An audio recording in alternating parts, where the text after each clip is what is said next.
All right, well today I'm going to be battling, I'm recording a guild battle, and this one's a little bit special. A lot of you guys are aware and are big fans as well as I am of Golfstar Dan. Well, this week we just happened to be paired against him, or against his guild, in our battle. Now this is a gross a gross mismatch, as they are much better than us. And you'll see there they are, Brett Drivers, and he's number 3 there. That's Danny Swanson, I guess, is his name. And we're paired against them. But anyways, I'm sure a bunch of you guys are aware of him. If you are, why are you watching my videos? He's kind of the best around as far as videos go, and I'm a big fan and have learned tons from him. And so I was kind of excited to get to play these guys, and so I'm taking him on. I'm outstatted by a long shot, and out distance. So I'm imagining that there's not going to be a lot of chance of me being able to hang with him from this tee. There's a couple of par 5s that I cannot reach that I suspect that he can, but we're going to give it a shot. I just want to see how I can hang against him. A guy that that I've watched a lot of his videos, and so as far as his battle's going, as you can see there, we're getting pantsed. Our preps for this battle were below our normal, and they needed to be well above if we wanted to have any kind of hope. But anyway, here's the first hole. It's a par 3. Plays, actually pretty normal. It's a little downhill, a little bit of wind. I think this usually when I do a video, I record it live, but this one, the sound effects from the game itself just dwarfed my own voice, and it just sounded horrible. So I'm trying to do this over again and dub over it.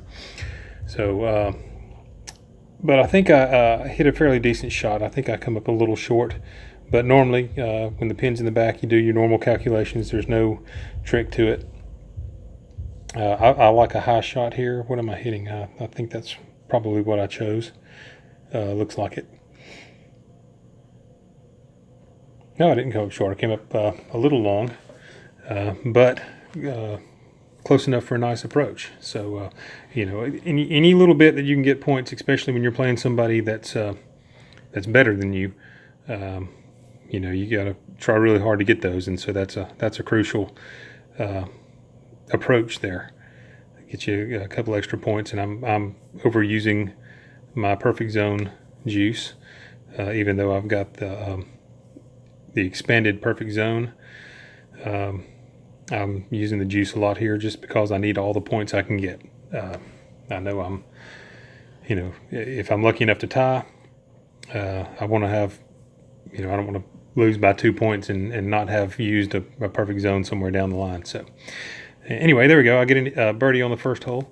Second hole is, this is one of the tougher ones for me historically, but the last couple of months, I got to where I could reach it from these longer tees, and then they came up with that update, and I got even more distance. So I think this is a 465 is what my notes say for the front, and that's with a 2 wind. So I'm lining up. Yeah, as you can see, I'm running on 465, and this ought to be. I was hoping to get close, but I do get on, and I think I get. 10 or 11 yard away, not too hard of a putt, and below the hole. So that's really what you're looking for a hole like this. I'm below the hole and not a lot of break. I can't really ask for much more than that, and I even lined up the putt pretty accurately. And there I hit the blue line, so that's going to be an eagle. So I start off with a birdie and an eagle, and I look up there and I'm matching him stroke for stroke, so that makes me happy. The third hole is a par 5, and this is where I suspect some trouble is going to come into play for me.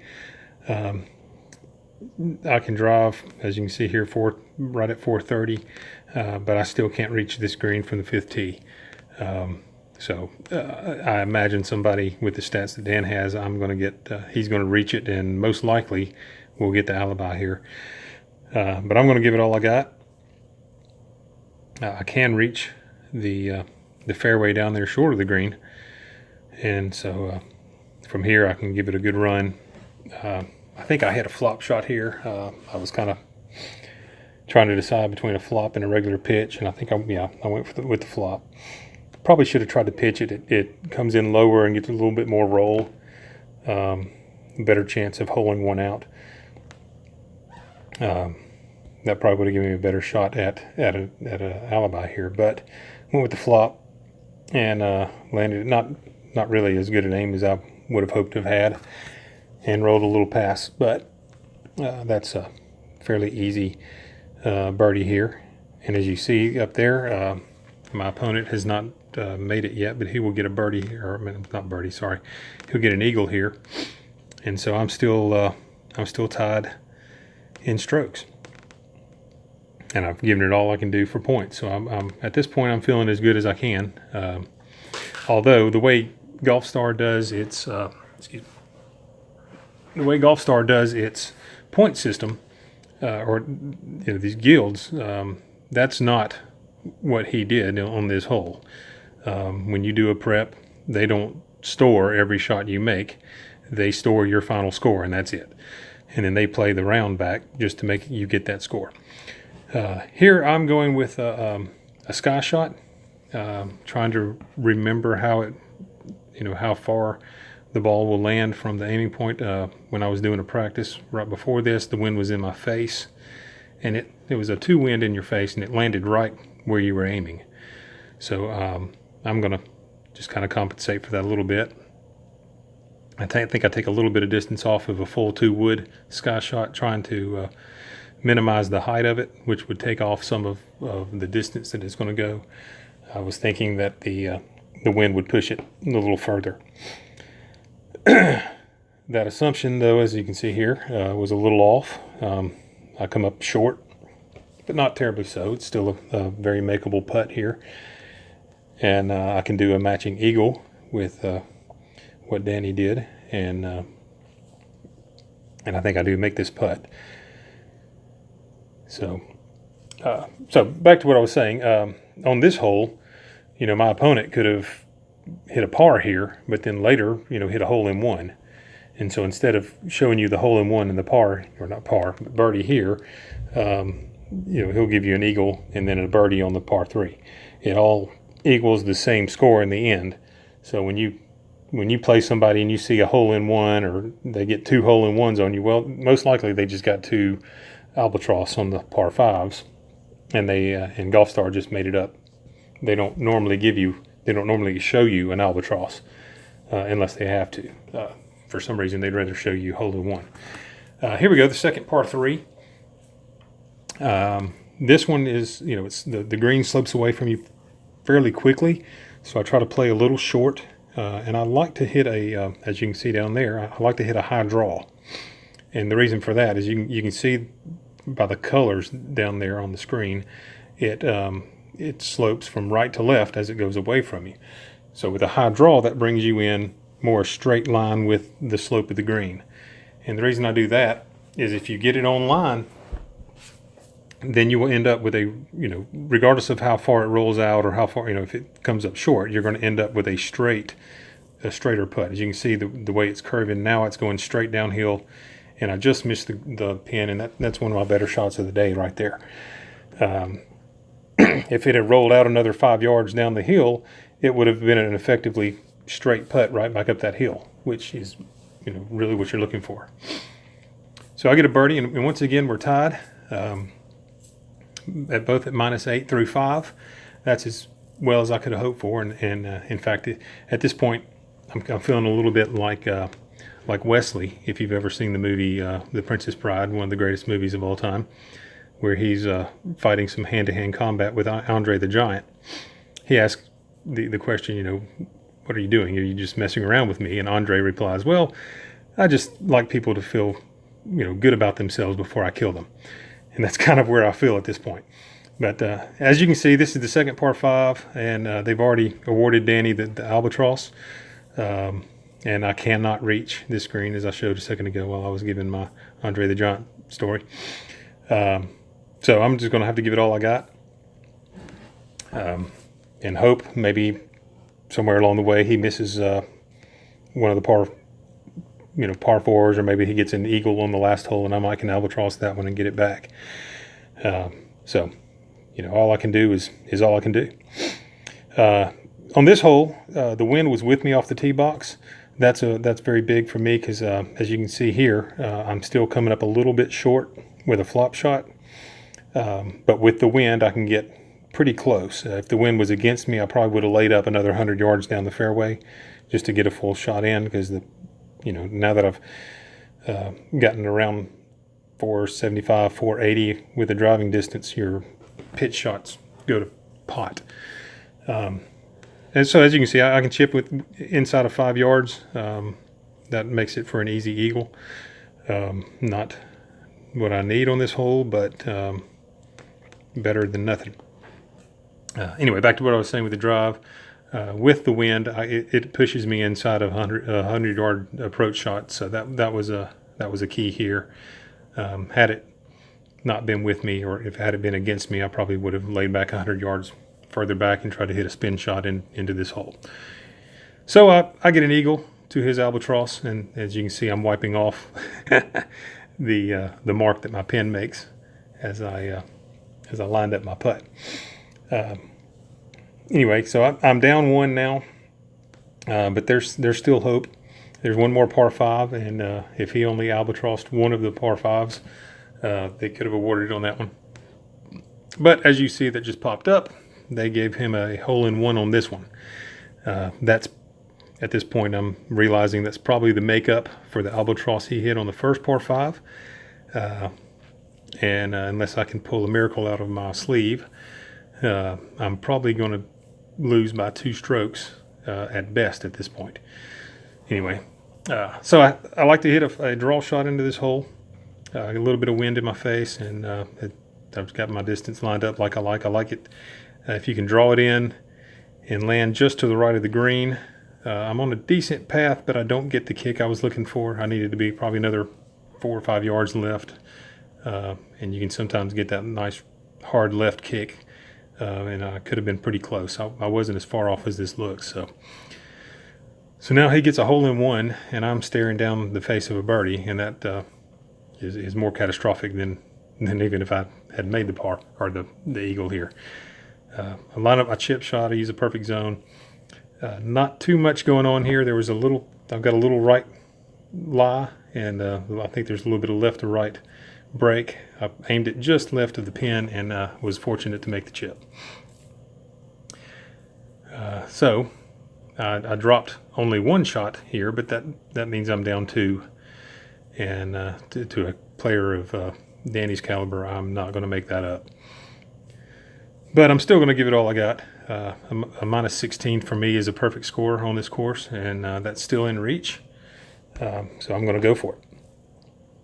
Here we've got a big downhiller with a 2 wind in your face. I like a spin shot on anything that I can hit one on. Normally I'd take off 30 yards for the elevation change, and then you add 10 back for the wind.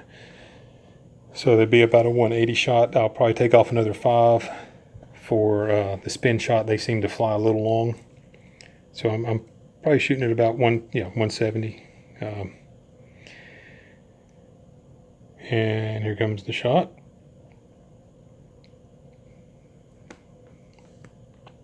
As you can see, that flies a good 11 yards past the hole.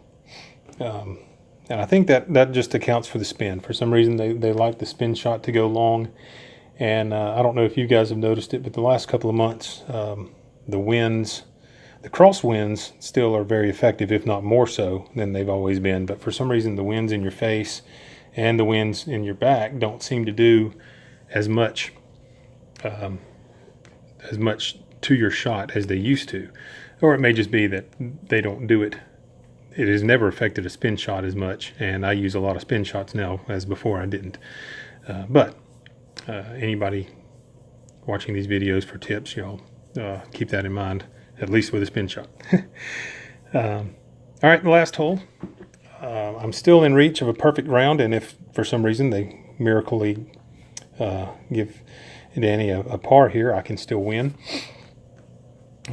But a sky shot will easily get over those trees, especially if I'm hitting a full one, which I think that's what I'm doing here. I think I'm going with a full 2 wood. Maybe I take a little bit off, but the 2 wood, the full shot will get it up a little higher, which will let the wind do its work. The winds do still affect sky shots tremendously, actually, and it ends up being a pretty good shot. That's probably as well as you can hope to do with a front pin. I'm going to have a bit of a left to right break here, and I'm lucky on this hole because I horribly judge or misjudge the putt. As you can see, the guide, it's way over there, but this is about as good advice as you can get from me on putting, because I'm not very good. But this green has a very consistent slope. As you can see, the dots as they come up on one of the vertical lines.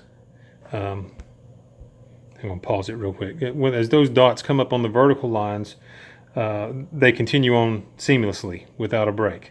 The more difference you have in those dots running left to right, that means you have a change in the slope of the green. And if you have a horribly misjudged putt like I've done here, you're going to struggle to make that putt after an adjustment. So what I've done is I'll move the line over. I've put my little pin dot down on the blue line, moved it over onto my initial aim, and getting ready to make the putt. Don't know what I'm waiting on. And there we go. And I actually made a pretty good judgment. There I am erasing the dot off my screen, and I make an albatross. But it's to no avail. I lose by 2 strokes, but I feel pretty good. You know, the minus 16 for me is a perfect round at this course, and that's as good as I can do. Unfortunately, it just wasn't good enough against one of the better players in the game, and I guess one of the icons, at least for those of us who have gone out looking for help and getting better. So if by any chance Danny ever watches this video, thank you for putting yours up. Please continue to do so. It's helped a bunch of us get better ourselves, and maybe I'll do better against you next time. Anyway, there we go. That's it for this one.